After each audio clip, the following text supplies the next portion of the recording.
Hello everyone and welcome back to another Bimmer Fixer video, and in this video I'm going to be showing you how to change out your blower motor in your 5 Series E60 and E61.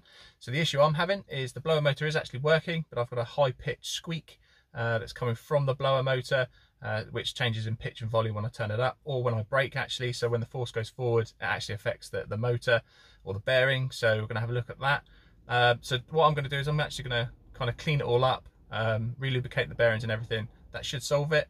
You can just replace it, and I'm sure I will in time, but I thought if I could save it, then why not? I know a few of you are having this issue as well. Quite a few of you have messaged me and emailed me and everything, and sorry it's taken so long to do, but we're going to get it sorted today. I'll show you how to do it, and you should be good to go from there. Okay, so the first thing we need to do is we need to remove the first part of the trim, which is this part here. So you want a kind of wide trim removal tool if you can. If not, just do the best you can, but just be careful. You need to open the door. So what you need to do is you just pop it in the dash like so and just gently pry up, and eventually it will pop like so.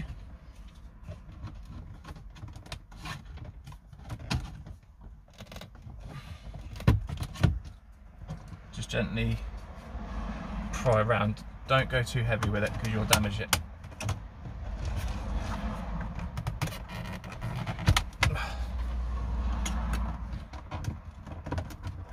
There we go, close the door because it's freezing. Okay, so under the centre vent you'll have the switch for the hazard lights and the door lock mechanism. You can try and unplug it from the back, but if you push the metal tabs down you can force the switch forward. Just pull it up towards yourself. Oh, this is horrible when you've got cold fingers. Just unplug that, and then that way you can just lift the trim and pop it up there. Okay, so now once you've got that trim out of the way, we have to remove 2 Phillips screws just here either side.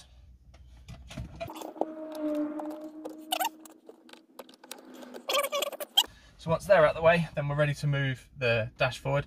What it's probably worth doing now as well is popping the car into neutral or drive. Okay, so once the 2 screws have been removed there, we're then ready to remove the climate controls here and the fascia. So what you want to do is take your trim removal tool. You can actually give it a bit of a pull first, see if it might come away. If not, don't worry, just get your pry tool inside. There we go. Take your time, don't rush it. I'm sure you've all seen videos on on YouTube where they go and pull it all off and rip half the dash off. So just take your time, give it a wiggle, and it will eventually pop off. There we go. Right, so on the back, you can't see, or you might be able to if I put it forward a bit. So on the back we've got the connectors for the dials. There's a black lever and a grey lever. You just need to lift the levers up to pull them up. Ooh. It says,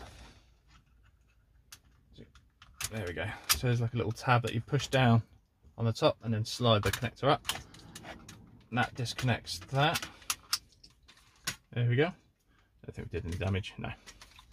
Okay, so once they're out the way, and then we'll move on to the CCC unit, which is some more Phillips screws there.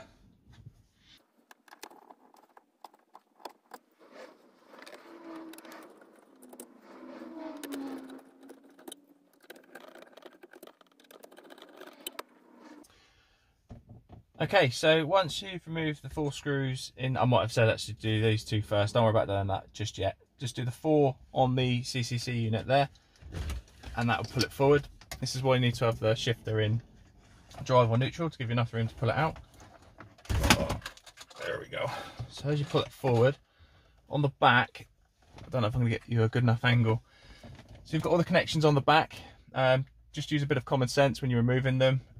Some are pull fittings, and I think one has the lever, like we did on the climate control. So just go ahead, pull them all out gently and carefully and set them aside.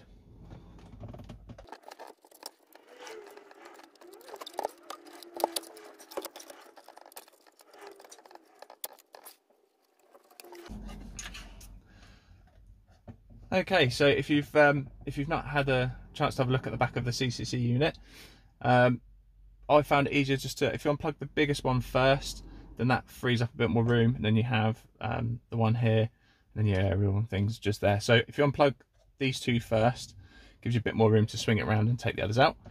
So put that somewhere safe. Okay, so our blower motor lives down in there. I don't know if you're going to be able to see that too well. There we go. So that tunnel bit there, it lives behind, move the torch out of the way, it's behind here. So what I'm going to do now is I'm going to remove this piece of trim here, that's with those screws there, and there's two more at the bottom there. We'll get that removed, then we can try and tuck the wires out of the way, and then give us access to the vent and the actual blower motor housing.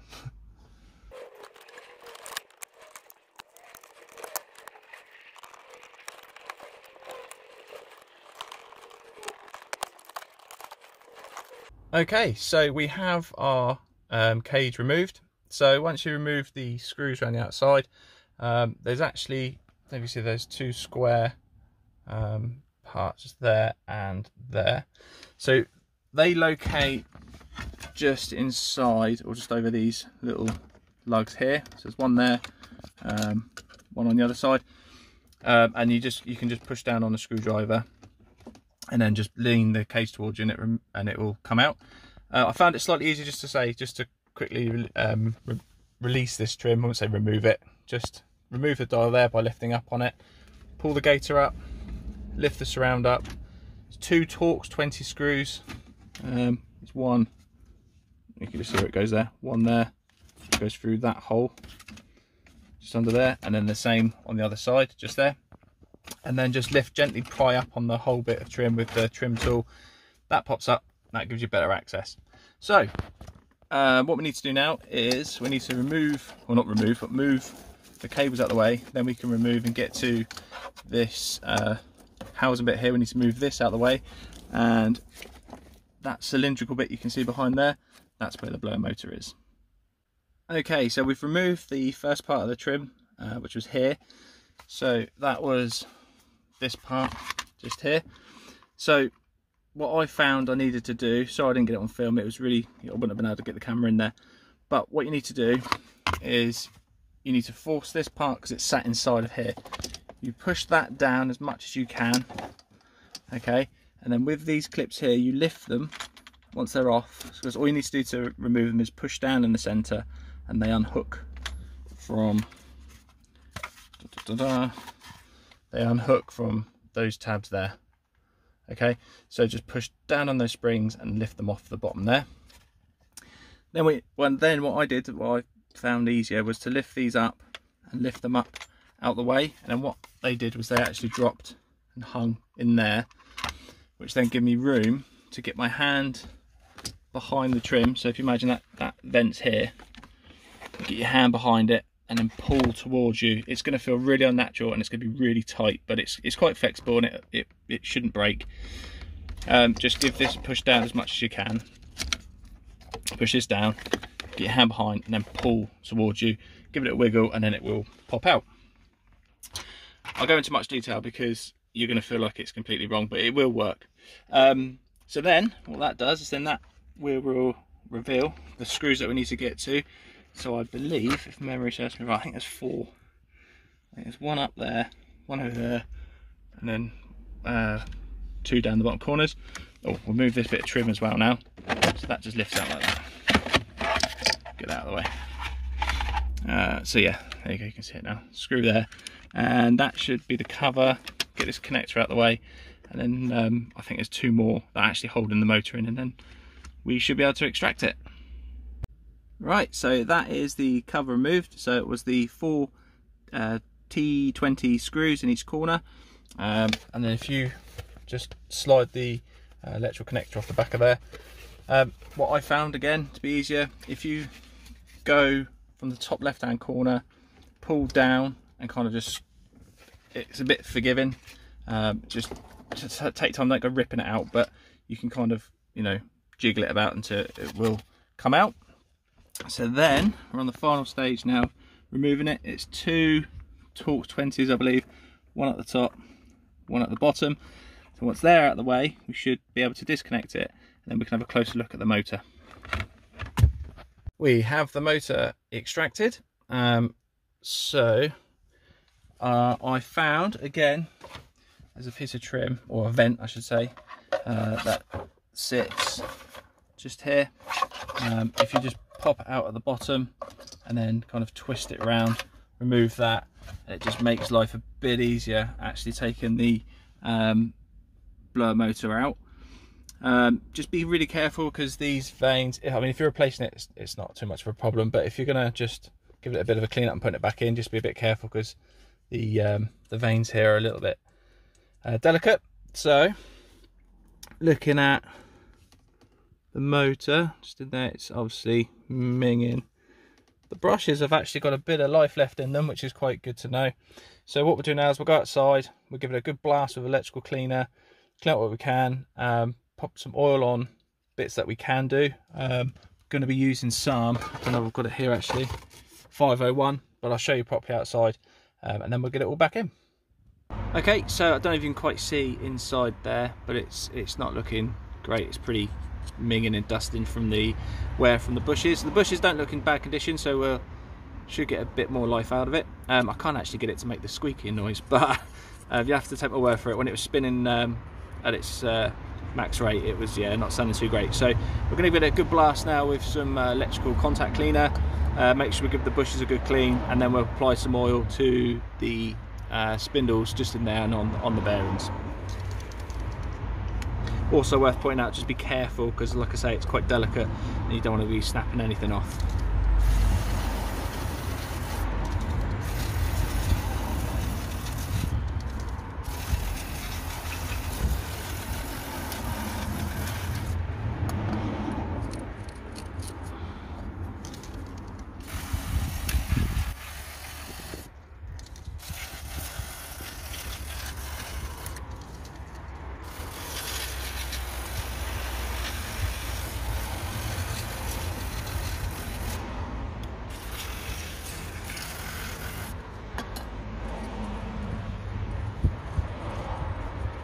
That actually already is spinning more freely already.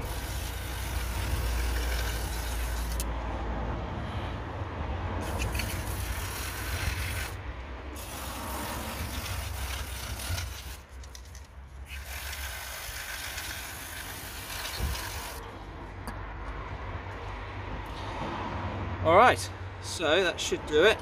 I might give it another blast in a minute. I'm going to let that dry. I don't know if you can see, well, that's the state of the stuff that's coming out of it, so that's never good. So yeah, we'll let that dry, and then we'll pop some 3-in-1, it's like 501 kind of oil. I'm just going to pop that on the spindles and on the bearings. Okay, so we've given it a good clean. All the electrical connections look as clean as we're going to get them. So what we're going to do now is get some oil. You can use some 501, anything like that. Just pop that on each spindle, let it run down into the bearing. Just give it a good spin. Shouldn't get any horrible noises. Just check for play as well when you first remove it. If the bearing's completely shot, you'll get a lot of play. There's none at all in this, which is another good sign. And just work it in like that. Okay, so that's everything done now. What we need to do is we'll get back in the car and we'll start putting everything back together. What we'll do is, before we put everything back together, we'll connect the motor up, and then just switch on the climate control or the blower motor, just to make sure it's still working, just before we put everything back together and have to take it back apart if it's not working. So get everything put back in, and then I will test it finally. Okay, so tested the motor after it's clean and oil. Obviously the outside's still a bit grubby, but that's not necessarily the issue. Just want to make sure that the internals are a lot cleaner, which they now are. So now we're going to put everything back together. It's all in reverse of how we took it back out, and then, like I say, we'll try it at the end again finally to make sure it all works when it's all back in situ. Okay, so that's everything all put back together. Everything's all fastened in. just run through all the switches and everything, make sure everything all still works, and all the buttons. Most importantly, make sure your fan either works if you've replaced it, or is stopped making horrible squealing noises, which mine has, especially on low speeds. So yeah, that's everything to it. I hope you found the video useful. If you did, please get a thumbs up. If you've got any questions at all, as always, leave them in the comment section and I'll get back to everyone as quick as I can. And if you'd like to see more content like this, don't forget to subscribe. Thank you very much, guys. I really appreciate your support. Take care. Bye-bye.